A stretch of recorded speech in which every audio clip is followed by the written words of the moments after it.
much a journey that has been stimulated by the developments of entertainment technology. One of the things about being in the theater is that we're constantly trying to figure out how to make a living, basically how to make a life.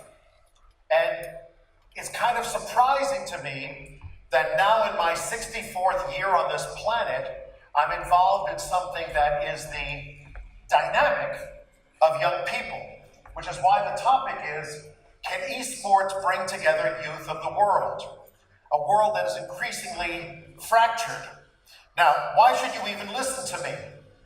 Well, I was a professor at Carnegie Mellon for 31 years, started in drama, and then after 15 years as the associate head of the oldest school of drama in America, I realized that young people were different, that there had basically been a significant paradigm shift due to technology. And it was all about this interactive digital media, which is a really fancy academic way of saying video games. And most of the faculty in my department were too traditional to accept that video games were in fact something really worth paying attention to. Even though we have a history of seeing how technologies begin in very odd fringe-like ways, only to become dominant and end up being something that permeates society. So I crossed over and went to the School of Computer Science. And to this day, I believe I'm still the only drama professor who was ever part of a School of Computer Science. And while I was there, I was teamed up with a young man named Randy Pausch, who was a geek who basically thought he was and wanted to be a creative type, and I was a creative type who always wanted to be technical. In fact, my doctoral dissertation was on the Italian Futurists, and I became very close with the family of Filippo Tommaso Marinelli, who, as a movement, were the first artists to proclaim technology as the pinnacle of artistic accomplishment. And so we started the Entertainment Technology Center, still going strong. 20 years later, we began that in 1997, truly cross-disciplinary. And then after retiring, Arizona State University called me, and since I live in Pittsburgh, where we have this thing called winter, the desire to go to Arizona periodically was quite appealing. So I accepted that gig, and then Columbia University contacted me and said, would you want to be part of technology management? And since I'm a native New Yorker, the answer was, of course. But then, upon retirement, I was approached by a number of venture capital firms and venture capital individuals who were saying, where's the next big thing? Where, in fact, is there significant growth potential? And I had heard and watched my students who were completely enamored of these massively multiplayer online role-playing games to the point where that's what they wanted to do as opposed to their studies. And the more I investigated this, and I had a history of working with Korea for about 15 years, I realized that this thing called esports had become in Korea the #1 dominant form of entertainment. And if we had much longer, I could go into it in depth as to why that was the case. But I realized that Korea and Asia had become this hotbed of a whole new industry called esports that in the United States was very, very unknown. But when something is unknown, we call that growth potential. How much growth potential? Take a look at this. Now, if you had told me as a drama professor that the Staples Center in Los Angeles would sell out in record time for young people who wanted to go see the team from South Korea Telecom play the team from Samsung Galaxy, setting a record for selling out the Staples Center, that's where the Lakers play, I would have said, well, no, this is impossible. I mean, who's ever heard of this? And of course, I went there, and it completely blew my mind.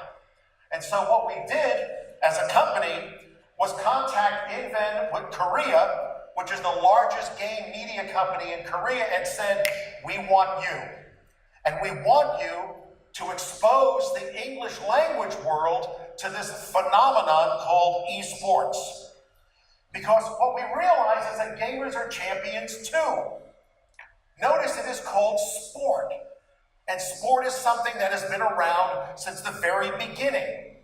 How popular? Well, let's take a look at this. In 2015, we're taking a look at the League of Legends World Championship, and these numbers are staggering.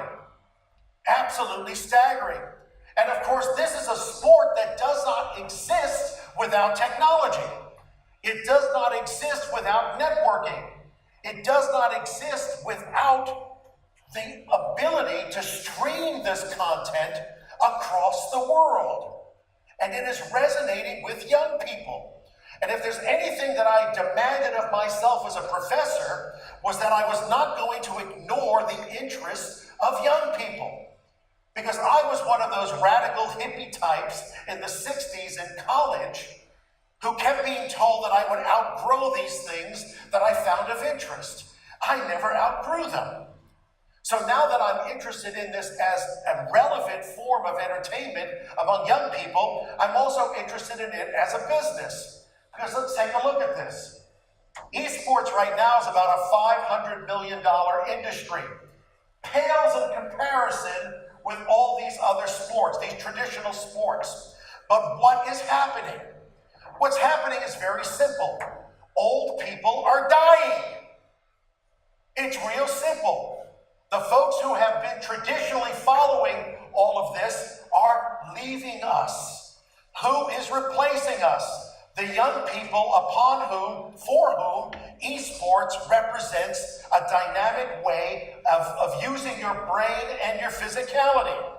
What are we experiencing today in the United States? Incredible protests because of football and the national anthem and what have you. And I live in Pittsburgh. The Steelers didn't come out for the national anthem, and there is a tirade on the Pittsburgh media of people saying, I'm done with them. Screw them. The Steelers can go to hell. And I'm thinking, but this doesn't exist in esports. I mean, this is something where basically it's the interactive digital media Olympics. Let's take a look at this here. Esports audience growth is only increasing. It is increasing tremendously. And as we're going to see, since this is the China-Canada Film Festival, I'm going to focus on China and Canada when it comes to esports.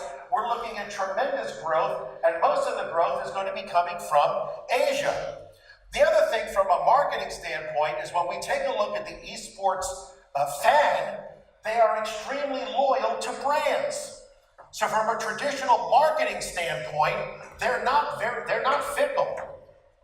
They know who supports the industry that they enjoy, and they're extremely loyal to them.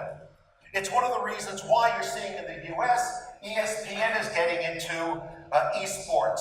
Turner Broadcasting now has Friday night esports competitions. And why a company like Amazon paid $970 million for the streaming service Twitch at a time when Twitch had never made a dime. Because they understand the incredible potential behind this. And my job is to get my backers into this potential. Now let's take a look at the audience, at least in the West, for esports. And one of the things you're going to see is that it's a prime demographic. 59% are between the ages of 21 to 35. You may realize 21 to 35 is basically, you're an adult. And most adults will end up sticking with what they enjoy. I happen to be an adult who loves baseball. All right, I mean, that's my sport. That's what I grew up with. I have not outgrown it. And neither will these individuals for whom esports represents an incredible challenge. Because you might think that video gaming is something simple. Let me tell you, this is some of the most complicated gameplay that you can ever find. It is incredibly skill-based. And I'll tell you the one story as we get a little bit further. Where, in fact, are people earning money in esports? In other words, this is a profession. It has become a professional sport. And One of the fascinations for me, having grown up during the Cold War, is watching China become a capitalist powerhouse. All right? I keep saying, when I grew up, I was told the communists had no money, we had all the money. Now the world is completely different. The Chinese have all the money, and we're broke.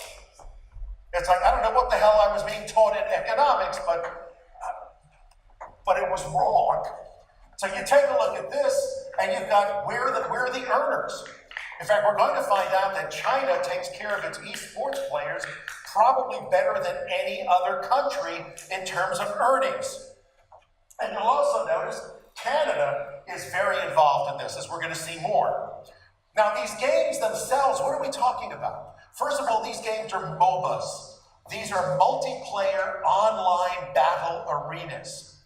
Gee, that sounds evil. Well, what the hell do you think sport is? What do you think American football is? It's a physical, not online, battle arena. One of the reasons I don't like football is the metaphor very simply is war. It's war.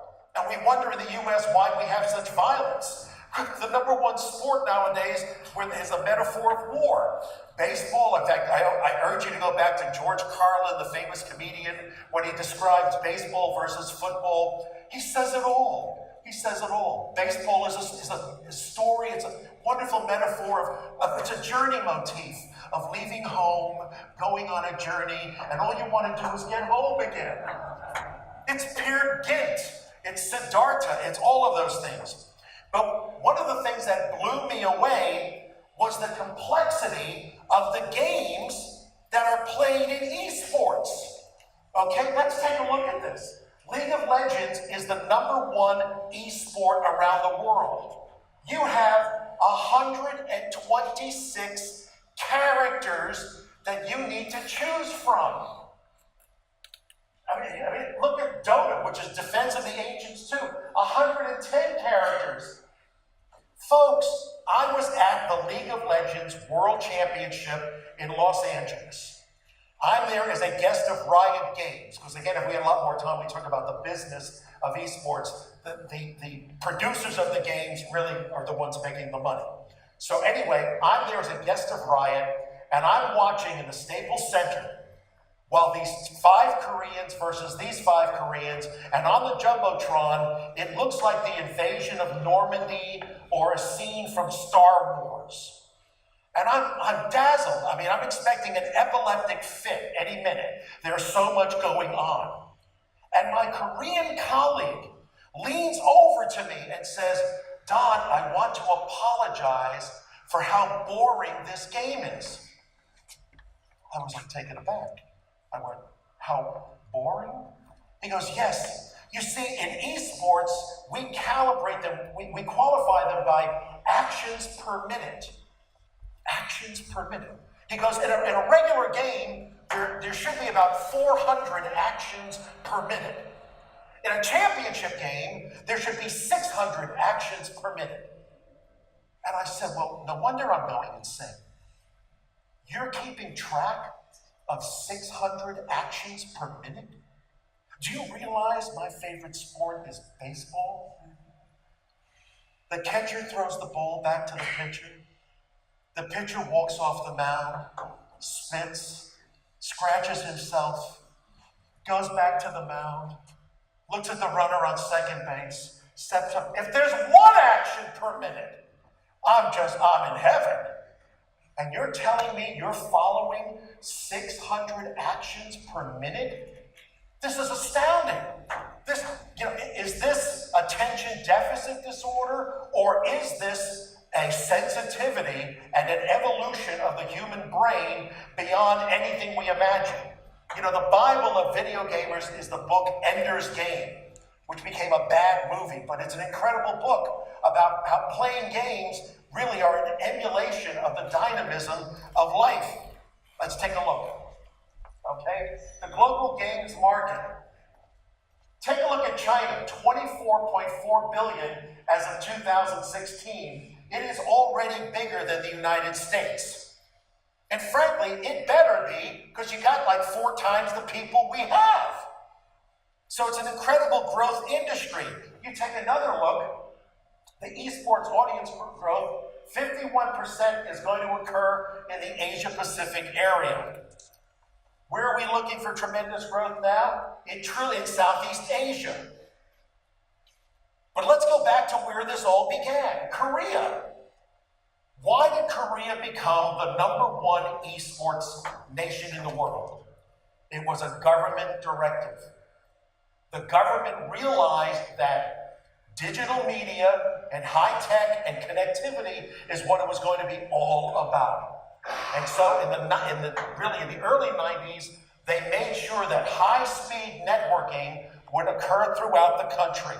I can tell you, I can be on a mountaintop in Korea, and I've got Wi-Fi, and it's high speed, okay? The other thing that benefited the Koreans was it's a small country, everyone lives in an apartment complex, and there's no room. So where did young people go? They went to PC bongs. Bong is a Korean word that simply means room, a room filled with PCs. So you put a bunch of young people in a room filled with PCs to get out of the house, and you give them high-speed internet, and you give them video games, case closed. The Koreans clearly dominated.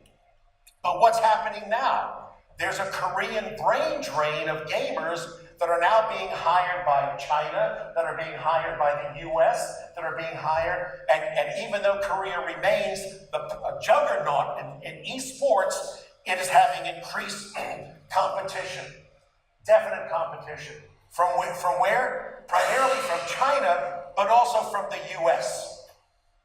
But in the US, you have to realize this is still brand new. Only now are we getting professional teams in the US, and my focus, frankly, is on high schools and colleges and universities, because that's where esports will finally take hold. So we're here in Canada. Let's take a look at Canada. Canada is remarkably active in esports. There are tremendous competitions that are going on and a lot of champions. The other thing to keep in mind is that at the ULOL, the University League of Legends Championship that was recently held, of the top 14 colleges, 2 of them were Canadian. University of Toronto and the University of British Columbia. And interestingly enough, one of those was a club sport, the other one was a scholarship sport. Because what are we finding in North America? You're now able to get scholarships for esports. In other words, you want to go to college for free, become a great League of Legends, Overwatch, Dota 2, Hearthstone, you name it. And guess what? You may be just the same as a high school athlete. So Canada, taking a look. As of April 2017, Canada is the 8th country in terms of game revenue. That's not just esports, that's game revenue. 1.8 billion was generated in the Canadian game market. Nothing to sneeze at. Of your population, 32.8 billion are online, and of those, 59% of them play games. That's a significant market. I mean, basically over half of Canadians are involved in gaming, online gaming. And 9.4 million are paying gamers. 49% of gamers spend money. What did the Koreans teach us? You can become a millionaire by having people buy things that don't exist for your game. This is surreal. It's like, I want my character to dress, I want my avatar to dress in these fake clothes, and I will pay you money to do that. Now, when I was growing up, we would have called you high. That would make no sense. But people have become millionaires in Korea by selling virtual in-game objects for you to play and buy. Okay. Now, what are the most popular titles in Canada? The #1 game is the #1 game around the world. It is League of Legends. It is owned and run by Riot. The competitions for League of Legends are controlled by the producer. We could go into serious economics here about owning the chain of production from raw materials to the finished product. That's what currently is the case in the esports arena. Then you'll take a look at Overwatch. Gee, who owns Overwatch? Blizzard. All right, another company. And then we get down to Counter-Strike, which is Valve, and others. These are the 5 games that are most popular. Now let's talk about China. Because again, we're talking about a serious market. And when you take a look at this, Chinese players lead in competition cash prizes. In other words, if you're a gamer, you want to make serious money, China's the place to go. Now, China's specialty happens to be Defense of the Ancients, Dota 2, which is intriguing because around the rest of the world, Dota 2 is nowhere near as popular. And there are a variety of technical reasons. How popular and successful can you be in China? Take a look, China esports cashing in. We're looking at young Chinese who have become millionaires by virtue of their expertise in esports. According to Newzoo, there are 565 million gamers in China spending $27.5 billion. Already, China is #1 country in the world in terms of game revenue. And esports in China is growing at an incredible rate. All right? You're looking at a 41.67 increase compared to just 2 years ago. And all of this means more money coming in. More money coming in. How much so? Let's take a look at Chinese outdoor advertising firm Focus invested $81 million in an esports startup called Sport of the Heroes. The idea they're bringing a younger demographic of Chinese into the esports market, as if they needed to do so. Because this is just a natural thing for young people. If anything, it's become a rite of passage. Alibaba Sports Group has announced a $150 million partnership with the International Esports Federation. These are incredible. What are we also seeing is that in the same way that the Koreans, years ago, took esports and made it part of their Olympics, or the Olympic dynamic, China is now learning to do the same thing, and that Hangzhou is actually having esports as part of its Asian Games in 2022. I think it is only a matter of time before esports becomes a genuine Olympic event. In the same way that we are now seeing a growth spurt of esports arenas. In fact, the #1 esports arena builder is a Hong Kong company called eBlue, which has built about 300 arenas across Asia. They have now set up shop in Chandler, Arizona. What a coincidence. And they're now opening various arenas around the United States. Not PC bongs, but the actual arenas where these games can be played. Tencent, which is going to become the dominant game company in the world, in fact, and owns Riot. Let's say Riot built League of Legends. Tencent owns Riot. Do you get it? So there you have them, and they are going gung-ho into esports. You're taking a look here at the global dynamic of esports for the announcement of the Asian Games.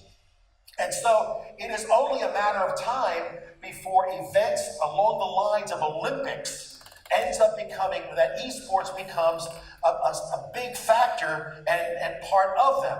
As we're seeing now, where it's about China versus Southeast Asia, it's about China versus the European Union, and yet it's done with mutual respect. That's the incredible thing. I mean, the fact that 19,000 people in Los Angeles show up to see 10 Korean players who are just kids who are really good with strategic thinking. I mean, basically, they're like pimple-faced adolescents, but they'll never become football heroes. They're never going to become baseball heroes, but they are heroic in their ability to figure out this complex game. We'll see that in China, it is in fact growing. Arenas are being built. We have centers for training that are occurring. And the U.S. is slowly starting to get there. My job is to help the U.S. get there a little bit faster. The Chinese game market, take a look at these figures. You know, I like to remind people that the video game industry is bigger than Hollywood, and it's never going back. So interactive digital media, in fact, is one. Now the question is, what will be the proliferation, what will be the dynamics that it will take. One of the things that China is doing that is new is esports in the mobile market. All right? Remember I said that in Korea, the beginning of it all was PC bongs, playing on a personal computer. Now that mobile is winning, China is leading the way when it comes to mobile esports. And this, in fact, opens up more of a democratization of esports in that anyone can play. So it's a fascinating, wonderful Wild West time to do all of this. And the cool thing for me is here I am, soon to be 65 years old, and I'm like learning something brand new. And I'm doing something that young people are fascinated with, that they are enamored of, that they are enthused about. And my job now is to convince educators, especially throughout the United States, that this is the forum in which we can start teaching science, technology, engineering, arts, and math. Because without those, you can't build these games. So that's one of the cool things that I'm very happy about. So that's my presentation about esports, a sport that would not exist without entertainment technology. Thank you very much.